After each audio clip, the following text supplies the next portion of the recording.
Waiting just a few minutes to give everybody a chance to log in here. But we'll probably get started here. Well, it's 2 minutes after right now, so the 2 minute grace period is now over. I'm going to let my team know that they can start the recording because we're going to record this session, and it'll be available on our UAD 3.6 page. On the NAN website. And I will share that address with you at the end of the presentation. Not only will this recording be there, so you don't have to actually take notes and everything. You'll be able to access the recording anytime. That, along with all kinds of other links, resources, past webinars, and I'll be even touching on some of those as we move through the presentation. Just real quick as well, because of the number of participants, I think we have over 150 people signed up for the webinar. So the microphones don't work, and so any questions you have, we highly encourage questions. I want your questions. But you're going to have to put those either in the chat or the Q&A boxes that should be located on the top ribbon of your web browser. So you can click in there, you can ask your questions, and then we have a team of people here that are kind of be looking at those, and we'll bring those up to me as time goes on. So my name's Bill Waltenball. I'm the Chief Appraiser here at NAN. And I'm going to be your presenter for today's session. And we're talking about the biggest reporting change in residential appraisal since the first UAD launched back in 2011. And I'll tell you this, I've been in the business for 35 years. I started in August of 1990. And I think that there's been a lot of change occur in the appraisal industry throughout my 35 years, but I truly believe this is one of the biggest changes that's come along. So, and this time, this change, it's not about forms, right? And we talk about UAD 3.6 and the new form, but it's not a form. Right? It's all about the data. And in the old process, the form drove the process, right? You had a form, and then it asked you questions and you filled it out. And if there are questions that don't apply, you would put an A, right?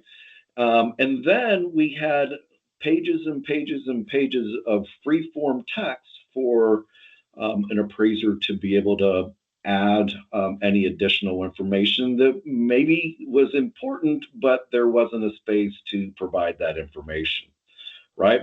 And so the form drove the process. Matter of fact, it was designed for a typewriter to fill out. Matter of fact, believe it or not, 35 years ago, whenever I started this, I've never used a typewriter and I've never handwritten appraisal. I only mentioned that in my 35 years in the very beginning, I did see that.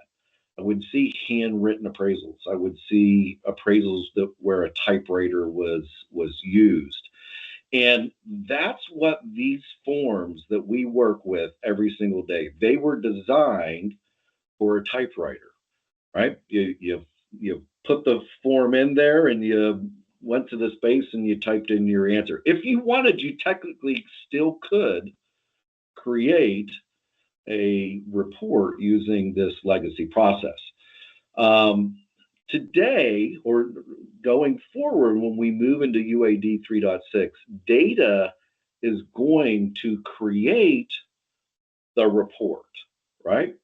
So it's a dynamic. When we say that it's dynamic, the data drives how the report will look. And everybody always asks me, hey, can you just send me a copy of the report? I want to see one. That's really hard to do, right? Because every single one will be a little bit different, and you'll understand that as we go through. this process, I'm going to share how every single report will and can look different, right? So it's the dynamic nature of this process is what's new. And if you wanted to, you can't handwrite or use a typewriter to create a report anymore. There may be a way to do it, but man, it would be way too much effort, time, and thought to make it worthwhile. So this is what we're going to cover. We're going to go through all of these things. I promise it's not as scary as the image up here on the screen. Hopefully, I just was trying to get into the spirit of the week and add a little fun there. It shouldn't be that scary. So I use this app that's called Poll Everywhere. It's a great way for me to get feedback from everybody that's on the call. And if you'll take out your phone and you see that QR code in the top right-hand corner, it's a square box that, looks like a bunch of just ink blot on it. If you hit that QR code, that's what it's called, a QR code with your phone, you should be able to, it should take you to a website, right? So when you do your phone over, it'll pop up like a little orange or yellow, and you can click on it. And when you click on that, it'll take you to a website, and you can answer these questions. And the first question is, I see that it's starting to roll in. You all can see it here on your screen as well. What is your current knowledge level of UAD 3.6? It looks like the basics is leading the way. 63%, or most people on this call are saying they know the basics. In second there, we've got none. This is the first time I'm hearing it. And then very knowledgeable. I can host this webinar myself. That's great. Look, if I get off the rails and I'm going somewhere wrong, please make sure you put some comments in the Q&A or in the chat, because that's definitely some great feedback that we can incorporate into this process. All right, so let's start off by talking about the evolution of appraisal forms, right, or reports.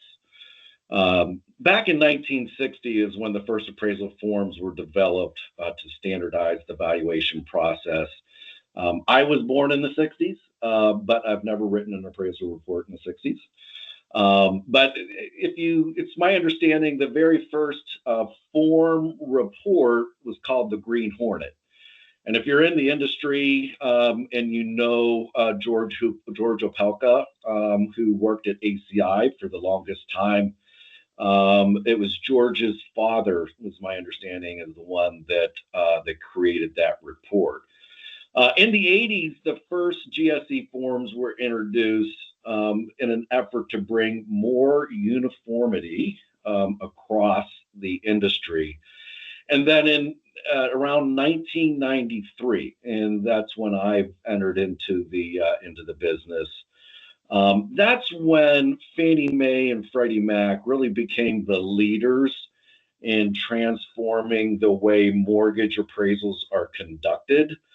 And it was really more than just the form. I mean, their scope of work had a very big influence, which for you use PAP nerds, Uniform Standards of Professional Appraisal Practice, right, as a standard one type thing. And then the reporting, obviously, right, because they have their reports that you've got to report the appraisal on, and that is standard 2. 2005 brought about the most recent update to the forms, which was 20 years ago. So if you look at the forms that we're using right now, down on the bottom right-hand corner, you'll see the year 2005 on it. That's the last time those forms were updated. Believe it or not, that's 2 years before they even introduced these smart iPhones. There were smartphones prior to that, but let's be real, it wasn't really until Apple came out with their product that the smartphone really became smart. So this form that we're currently using is even before the use of a smartphone. I don't think hardly any of us go anywhere without one of these in our hand, and rely on them for just about everything these days. And so it's been a long time using these forms. 2011 is when the current UAD and UCDP was introduced, right? So it was about 6 years later, they came up with UAD, which standardized how appraisers input the information on the existing form, and they had to shoehorn it kind of in there, which is why we got these crazy abbreviations that you almost need a key to know what they're saying. And then the UCDP, which is the portal that we can then submit the reports to the agencies. Now, believe it or not, before 2011, the agencies weren't even looking at the appraisal reports, right? Definitely were not doing pre-purchase reviews on the appraisal reports. Any reviews that were done were typically sporadic and often part of a repurchase type process. So our current transformation to UAD 3.6 is the next step in modernizing the appraisal process. And believe it or not, it's been 7 years in the making. They started this back in 2018, moving towards this transition. So it's been 7 years that they've been working on this. A lot of people out here at all the conferences I go to, they're like, hey, they'll definitely push this back. It's not going to happen. And when the people from the agencies representing the agencies, they say it's not going to be pushed back. It's happening. It's not something that is going to be pushed down the line. There would have to be something catastrophic occur before they not move forward. Now, I also want to make sure that we understand I'm covering the new reporting process. Much of the selling guides, they'll need to be modified and changed so that it lines up with the new reporting process. But in general, the guidelines in those selling guides are not really changing, right? So there's been changes to the selling guides all along. One of the most recent ones is the way that market conditions and time adjustments are made, right? And I think a big portion reason that change came along is preparing appraisers and others in the industry for the transition that we're moving to in 3.6. But remember, that's completely different. So I think we've all seen the National Lampoon's A Christmas Story with old Clark Sparky Griswold out decorating his house for Christmas. You can't hardly get through. I think there's some stations that run this movie 24/7. So all of us have seen it, and we've all seen that scene, where they have the string of Christmas lights. And in reality, that's kind of a metaphor for the modernization process that we're going through. Um, it's a significant change in reporting, most significant change in reporting since 2010. And in fact, it's not a change to the form, as I already said. It's a change in the reporting, and form is the new four-letter F word in the industry. We're not referring to forms anymore because it's not a form, it's a report. But coordination across the industry is going to be required. Vendors, lenders, AMCs, technology partners, appraisers, everybody kind of has their own responsibilities and things that they need to do to prepare. And if you have any of those who are not ready, it's kind of like the old string of Christmas lights, where if one bulb goes out, the whole strand goes out, right? So it's really important to make sure that everybody is, all on the same page and have got things working. And whenever that happens, then the entire string will be able to light up because every component has things in order. The quote on the side says, "Hey, you got to check every bulb." And so that's essentially where the process that we're in right now. So I want to take a minute and congratulate Ivory. That's how you say that, AIVRE. As of yesterday, they are the first appraisal writing software vendor to cross the finish line by getting agency approval. So you have all the software companies that are making their software available so an appraiser can produce a report. We've been in limited production. I'm going to talk about that here in a second for several months now. But even though we're in limited production, there wasn't a single appraiser out there that could produce a report if they wanted to, because the companies who are creating the software that writes the report has to get agency approval, and none of them until yesterday received approval. So congratulations to Ivory. And they're also a newcomer to this space. So it's we have the ACIs and the Alamos and the Bradfords and other SFREP, but this software provider, they got in the space with the with the intent of doing reports the new way. So congratulations to them. All right, so we got another poll. It should pop right up on your phone as long as you're still on the same web page. And let's just have a little bit of fun here. I want to ask everybody, what's the difference between rural, suburban, and urban? Right? So the first one there, if you see a tractor, you're rural. If you see a Tesla, you're suburban. And if you see a city bus, you're urban. Next one has to do with grocery stores. If it's 25 miles away, that's rural, and suburban, you've got several of them within a few minutes. And if you're urban, you don't have a whole lot of grocery store options, but you can get sushi at 2 a.m. And then that last one there has to do with parking. You can park anywhere.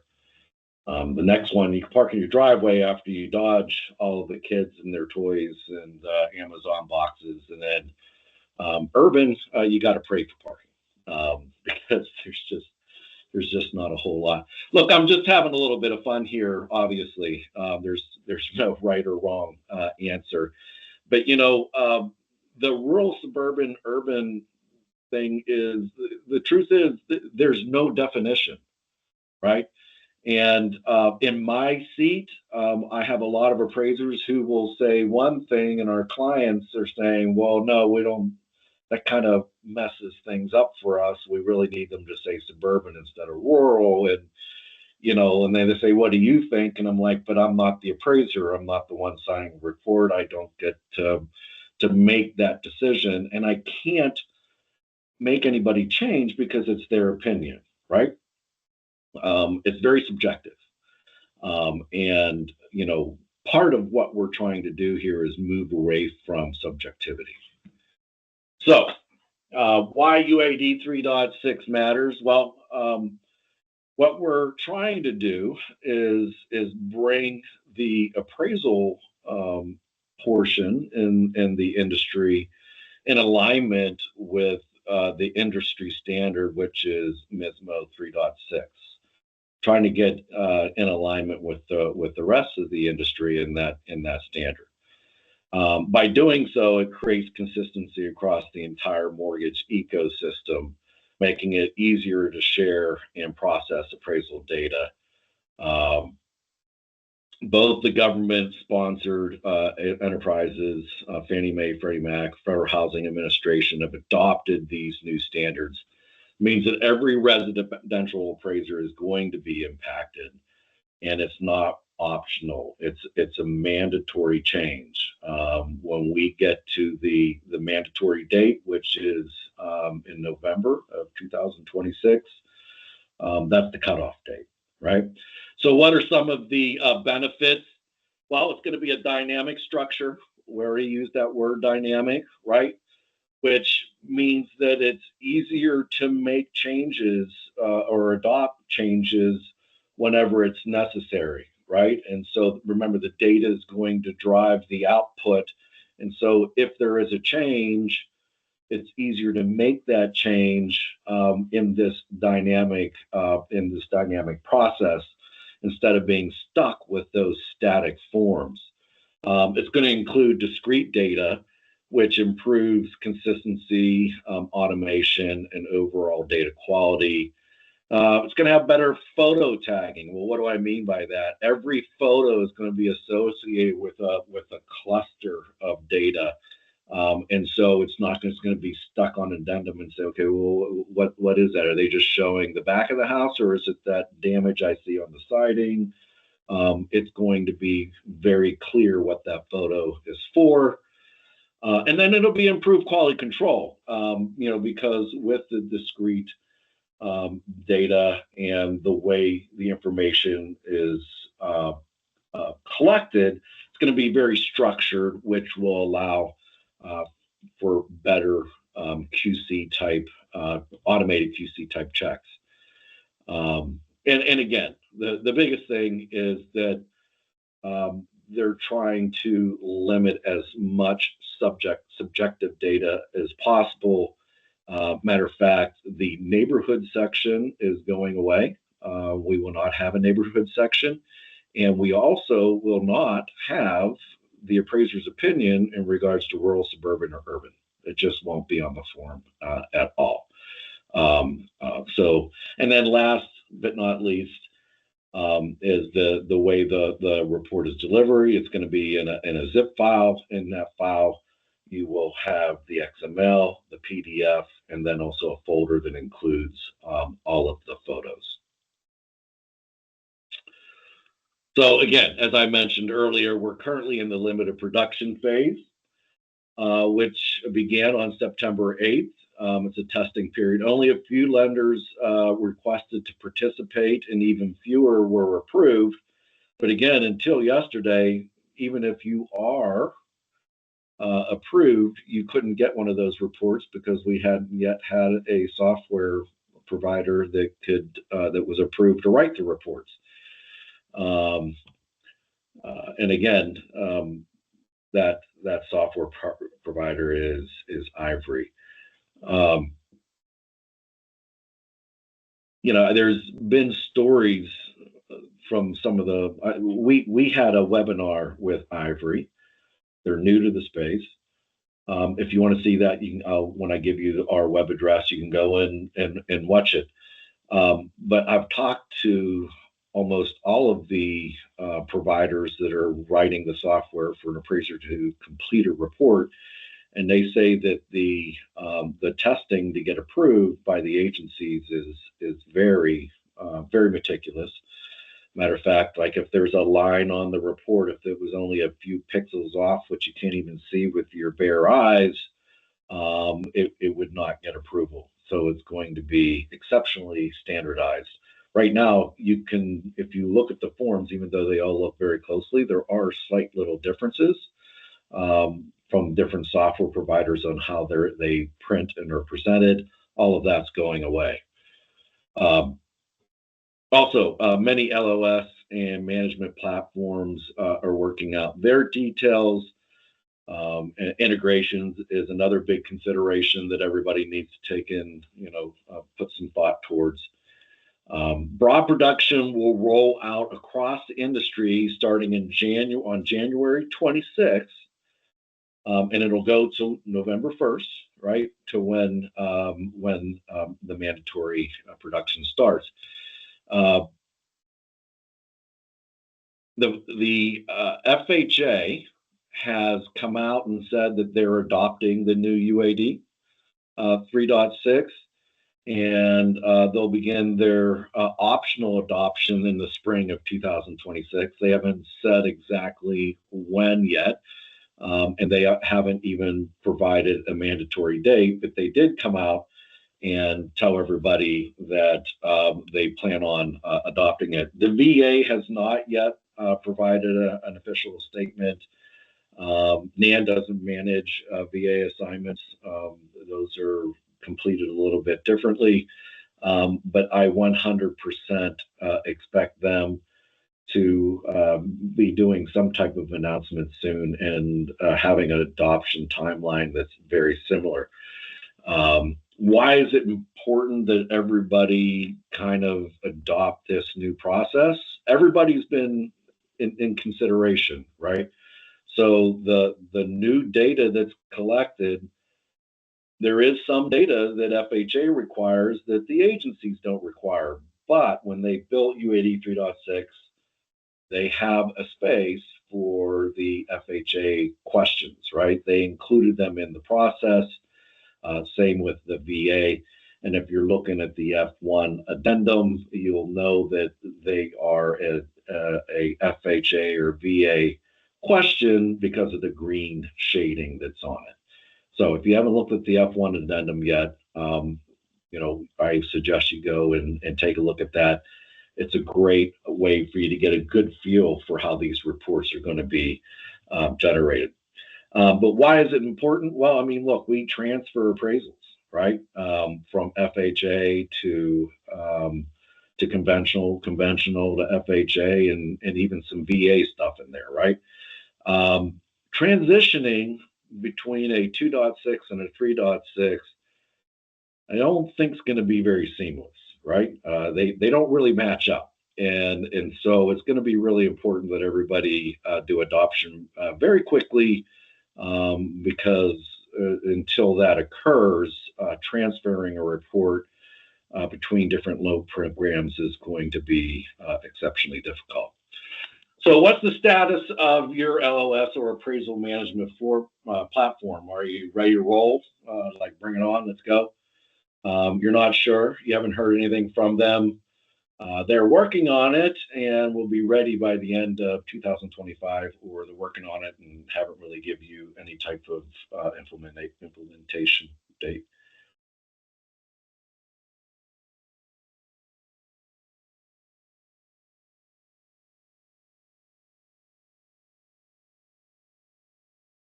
Excellent. Looks like a lot of them said they're working on it, but they don't really have a date that they're going to be ready yet.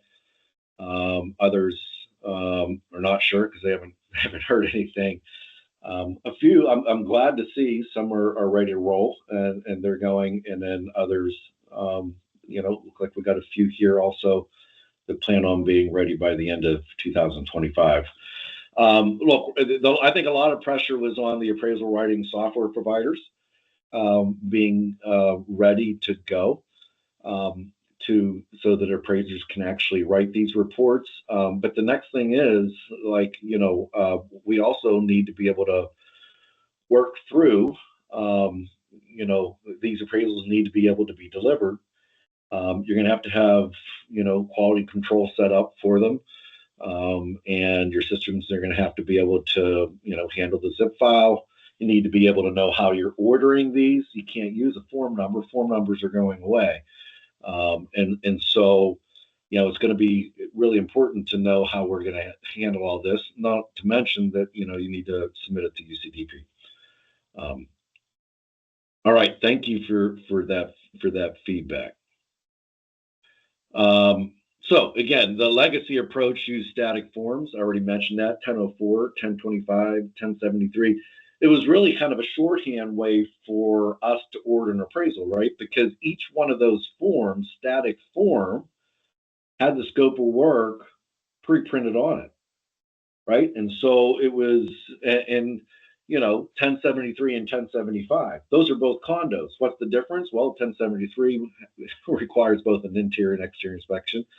1075, that's from the exterior. 1004, 2055, same thing, right? The 1025 doesn't have an exterior. But you can communicate the property type, the inspection type, all kinds of information through this shorthand that we've been used to all of these years, right? So another thing that you're going to have to need is how do we order these reports? Because now I can't just order a 1004, right? I'm going to need a single family. Okay, now you also need an inspection. Yeah, okay, so you're not doing it from your desk. Are we doing a drive-by? Are we doing an interior exterior? If it is from your desk, I mean, are we doing it as a desktop or a hybrid? I mean, there's all these different things that we need to take in consideration whenever we're ordering. I think some of them plan to use the form numbers as a shorthand to kind of communicate the scope, but I'm not quite sure. I haven't seen the final product on that, but that's definitely something that we need to start working on. In contrast, UAD 3.6 uses a single dynamic URAR, right? So it's going to be the URAR covers them all: 1004, 1025, 1073, 1004C.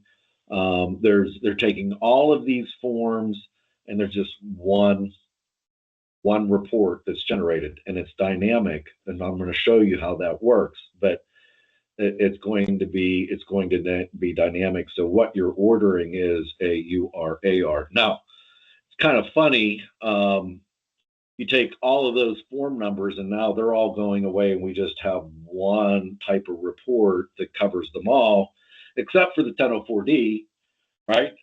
Which a 1004D has two products on it. You have the 1004D appraisal update and the 1004D completion inspection. And it's always been really difficult whenever you order one of those, like, okay, do you need one or the other or both, right? Because you just can't say 1004D because actually three different combinations that can occur there. They've actually split the 1004D now into the two separate reports, right? So you have the URAR, and then you'll have the completion certificate and the update. So three forms are replaced or reports. See, I'm sitting here using the four-letter F word. Four reports to replace them all. Big change is the free form addenda is now gone, right, dude? Where's my addendum? All data, commentary, photos, are embedded in structured and clustered sections, ensuring everything has a designated place. This new format provides a streamlined and efficient appraisal process with all the necessary information clearly organized and accessible. In essence, there's a place for everything and everything in its place, even the stuff that the agencies don't even care about. So there are some states that require the fee paid and the fee that an AMC keeps, or to have that split out. So what's the total fee? What's the fee that goes to the appraiser? What's the fee that goes to the AMC? Some states actually require that. Now, the agencies don't care, right? They could care less how much the fee is, where the money went, or anything else, right? All they care about is the report. But because the agencies don't want addendums with just all kinds of information dropped into it, they made a space for it. So everything, when I say everything, has a place. Free form commentary will still exist, but it's in a supporting role. It's not the star of the show, right? So it's not the primary way of communicating your information. So the cornerstone of UAD is the 3.6 is structured and organized data. So the legacy forms relied heavily on narrative text, which varied by appraiser and often led to underwriter interpretation. UAD 3.6 changes that. Each characteristic now ties to a standard set of data elements that removes ambiguity. This means that clear collateral communication, fewer revision cycles, and more confident lending decisions. And this is some type of the data, enumerated data. That's essentially a pick list. You'll click on it, and you will choose from that list what it is that you want to communicate. So it makes it very standardized. Discrete data means there's a specific place, right? So everything has a specific place that it needs to be recorded. Clustered data takes the enumerated and discrete data and it puts it together, right? And I'm going to show you an example of that here in just a second. And dynamic means that the report adapts to the property and the data that's being reported. So no more NA, right? It's not that like a field doesn't apply anymore. All right, so here you go. How many times do you use Control F in a day, right? Hundreds, dozens, and then you've got some there. What is Control F? If you're a reviewer, you definitely know what Control F does. I've done this. I've done a lot of webinars with appraisers, and it's interesting they don't know what Control F does. I guess because they don't search through their own reports. But those of us who have to read through pages and pages and pages of addenda, we need to be able to very quickly find what we're looking for. And so Control F is a big deal. Most of you are dozens, some of you are hundreds. Yeah, I'm there with the somewhere borderline dozens to hundreds. So the hide and seek for key information scattered across multiple sections and addenda is what we do today, right?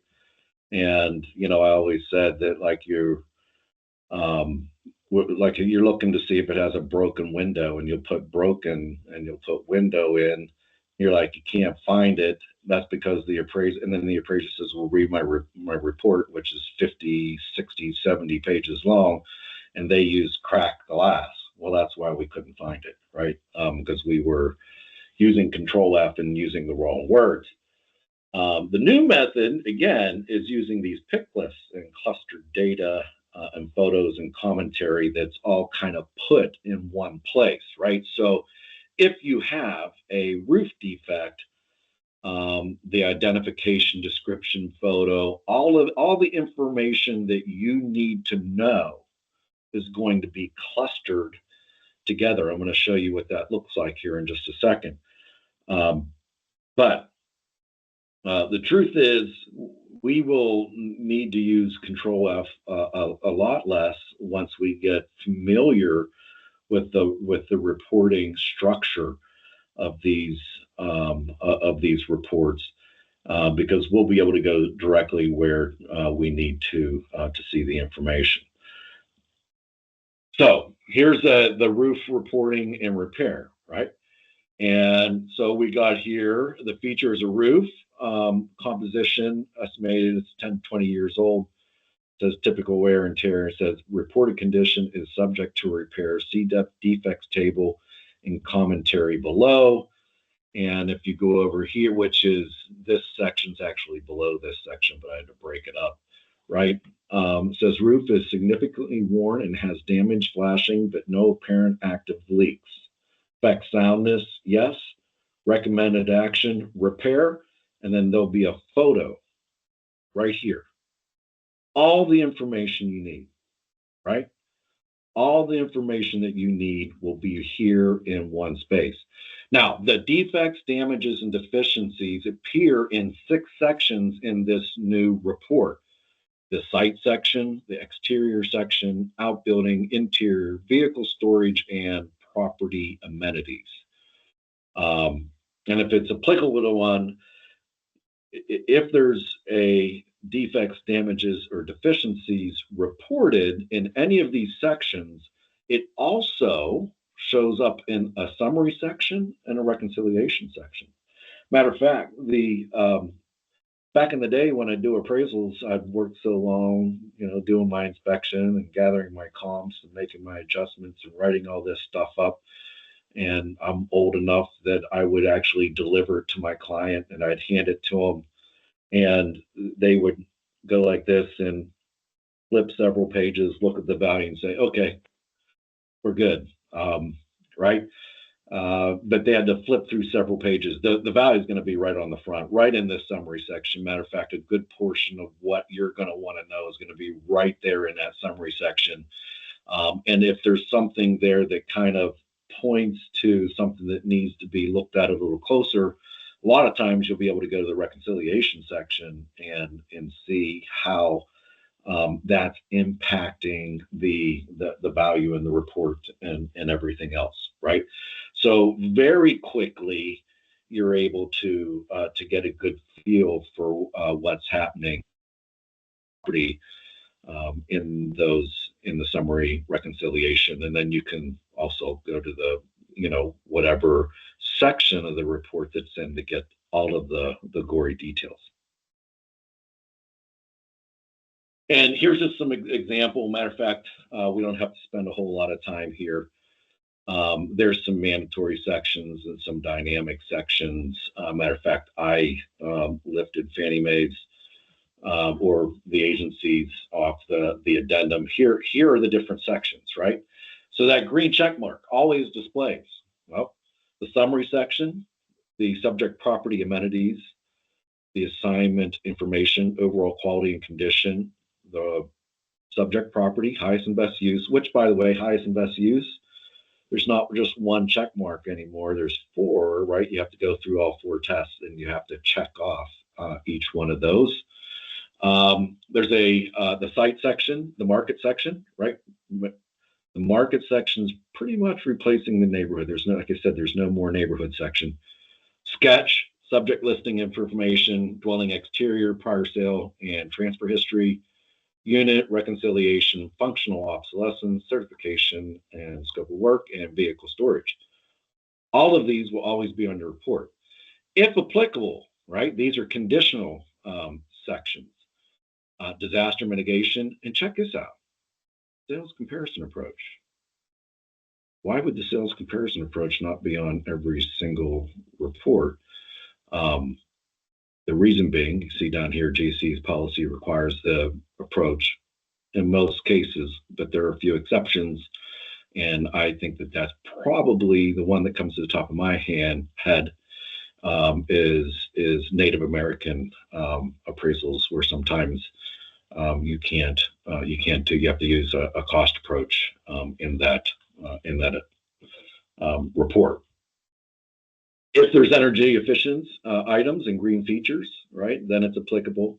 Rental information, manufactured home on the report, income approach, outbuilding, cost approach, project information, revision history, sales contract, and supplemental information, right?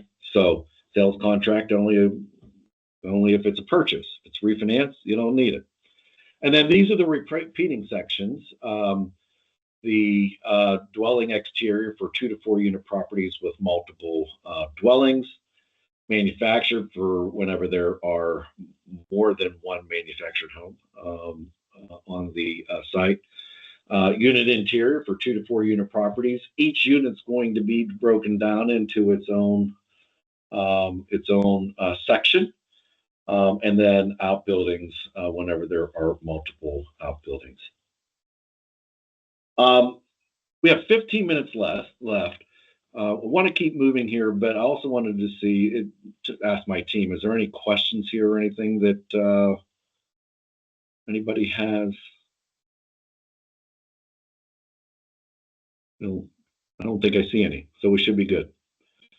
All right. So moving right along, the appraiser's role remains largely unchanged, with the core lending requirements and methodology staying consistent. So, in essence, standard one, right? That's how the appraiser. That's the process that the appraiser goes through to create the report, and then you have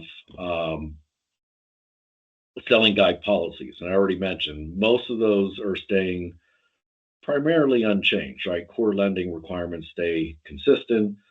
So, for example, if you got a property in a new construction area, the comparable selection for that type of assignment is essentially unchanged, right? Same thing if you have a manufactured home or any of those situations, right? Those things are not changing. Standard two, right? That's changing. That's reporting. That's how you communicate your findings, and that's the big change that we're working on right now. So when I say standard two, I'm talking about the Uniform Standards of Professional Appraisal Practice, right? There are standards there that, and standards one and two have to do with the majority of the work that we do. Standards three and four are actually for a review appraisal. And so really there's 10 standards, but only four of them really apply to us. Communication style, that's also going to change. We're going toward clarity and away from vagueness, right? And so, excuse me. So I have that little sign over there. What happens in vagueness stays in vagueness. Well, not anymore. Your methodology is the same, but communication is becoming a lot more structured and a lot clearer.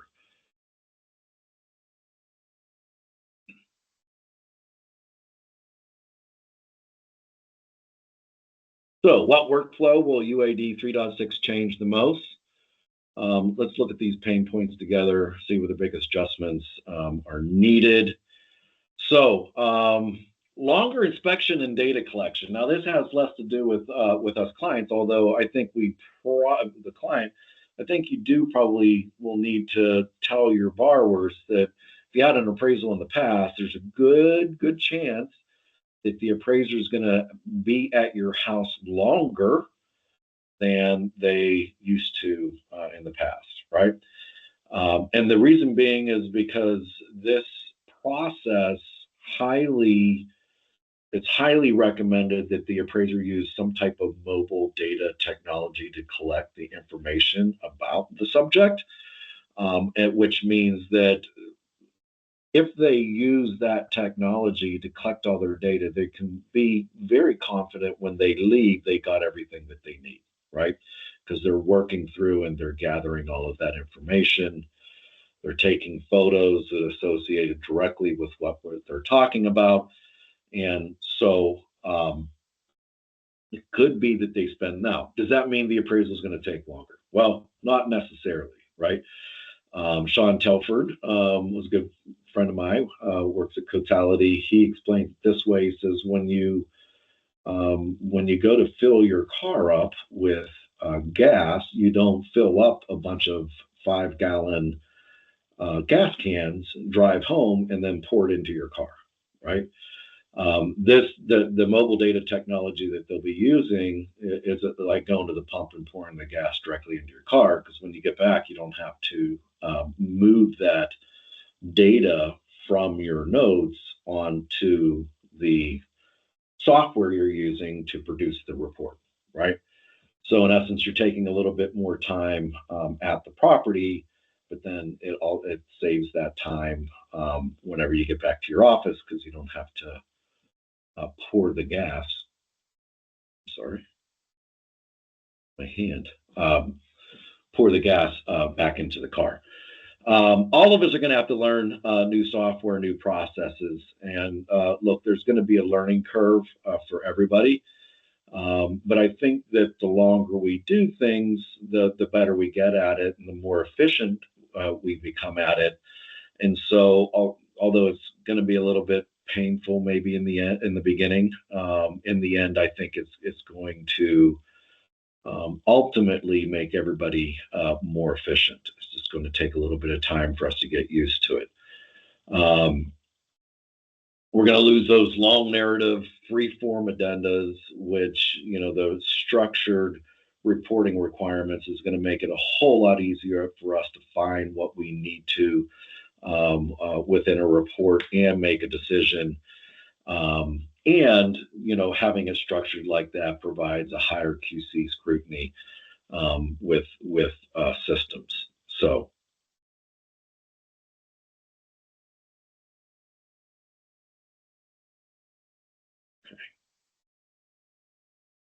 all right. So to adapt to these changes, we need to invest, in software and time educating how to use that. That the software that is compatible with the new standard.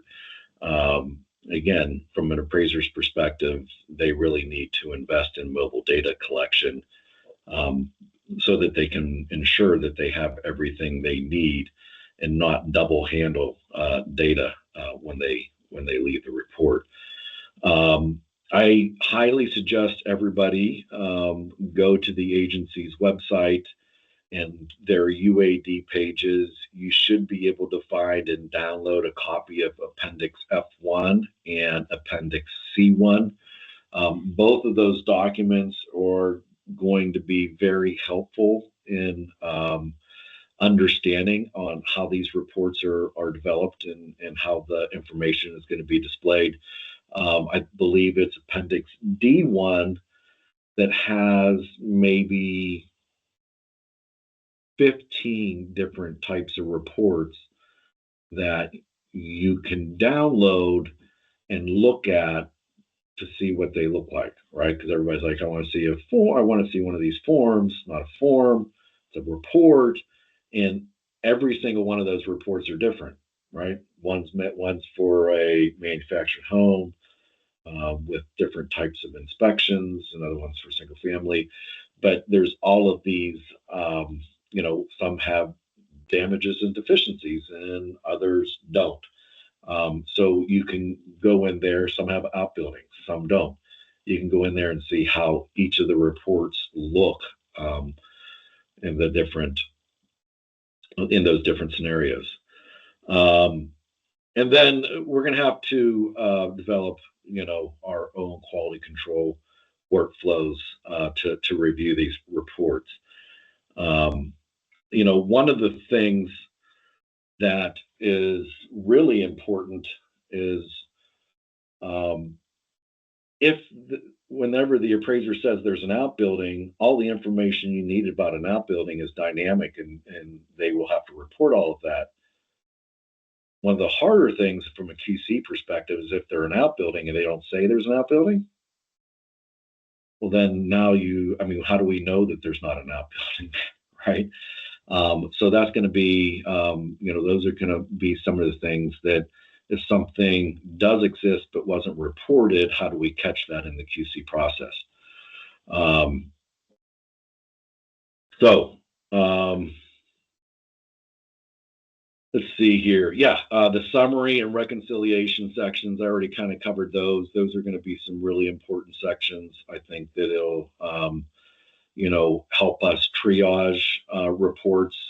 If you've got different levels of reviewers, those sections will probably quickly be able to say whether or not something needs a higher level review or if it's, kind of something that can be handled by a lower level reviewer. The forms are going away, but, appraisal is here to stay. I don't, the one company that did get the approval yesterday, they are a very tech, artificial intelligence forward type company. And they plan on incorporating all kinds of tech and artificial intelligence into their process. Almost all of the software providers are planning to do that. Right now, they're just trying to get them across the finish line. They're not, really working on all of the bells and whistles. Although once they get that approval, I'm sure that they will be adding those very quickly. Um, so the I don't think that appraisers are going anywhere. I don't think appraisals are going anywhere. I think that they're here to stay. The way it's reported is going to be a little bit different. Again, the agencies have been working on this since 2018, millions of dollars, and I don't think that they would put all this time, effort, money, and everything else if they thought that the importance of appraisals and appraisers was going away anytime soon. So we have about 3 minutes left, but I'm wondering, how excited are you now that we've gone through this whole process about UAD 3.6? This is a word cloud, so all you do is type in your response there, and as soon as we get some entries, they should start popping up on the screen. All right. Well, those are very positive, pumped, ready, can't wait, excited. Yeah, those are all really great words. I'm happy to see that we've got the positivity here. I did this with some appraisers, and one of the largest one was retirement. But you know what? Appraisers have always come around, and I believe they'll come around with this process as well. It's been in my 35 years, it's been nothing but change. And appraisers, they talk about how appraisers don't like change, but I think that at the end of the day, they usually come around, and it's really great. So, all right. So one more last question for you. Got just a couple minutes, but here's the next one. How prepared? You're excited about it. We got that. How prepared are you to implement the new UAD 3.6? Bill, we do have a question from Matthew on the chat if you want to take a look at it. All right. It's all good. Just curious about the new graphs that is in the template report on Freddie Mac's website. Matthew, that's a great question. When I'm done here, I'm going to go and take a look at that. I'm not sure I know exactly which graphs you're talking about, or if you're. I mean, the last graphs that I'm aware of is whenever they made the change to how market conditions and time adjustments are to be reported. So, in other words, they would show the. Oh, here you go.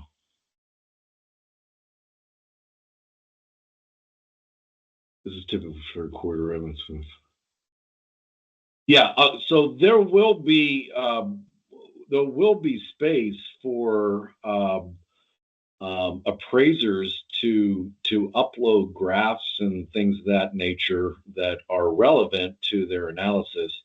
I'm not sure if this is part of the support that they can use in their market analysis. But yeah, I'll have to take a closer look at that. My apologies, I'm not that familiar with those. That's what it really looks like, right? Yeah, so there's the market. You can tell by the black tab at the top there to the left. They will provide a space for an appraiser to include graphs like this to support the analysis that they have in their reports. And then, yeah, Matt says, when you give me more visuals, I believe it will raise more questions about declining markets we are starting to see.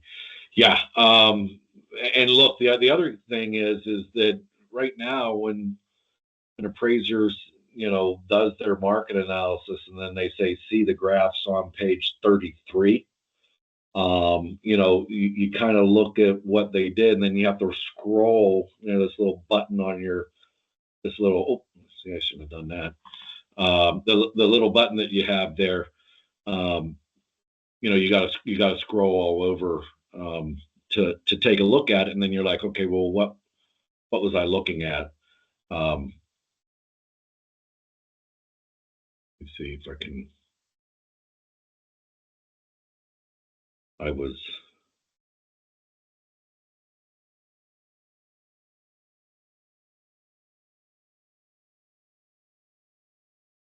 All right. So we had ready, unsure, getting, curious, somewhat. All great answers. I think that I totally expected for that to be all over the board. Um, so yeah, this is the part where we would do the Q&A, but we're 1 minute over, and I want to be respectful of everybody's time. Right here is my contact information. Feel free to reach out to me anytime if you have any questions for me. And if you're looking for the documents or training that I was referencing, you can go to nan-amc.com/UAD_3_6. And we have a lot of links there. We have a lot of videos from the software providers, just all sorts of information for you to take advantage of. And again, if you have other questions, reach out to me. Thank you again for attending today's webinar. And I look forward to going into the future with you right here at NAN. Have a great day.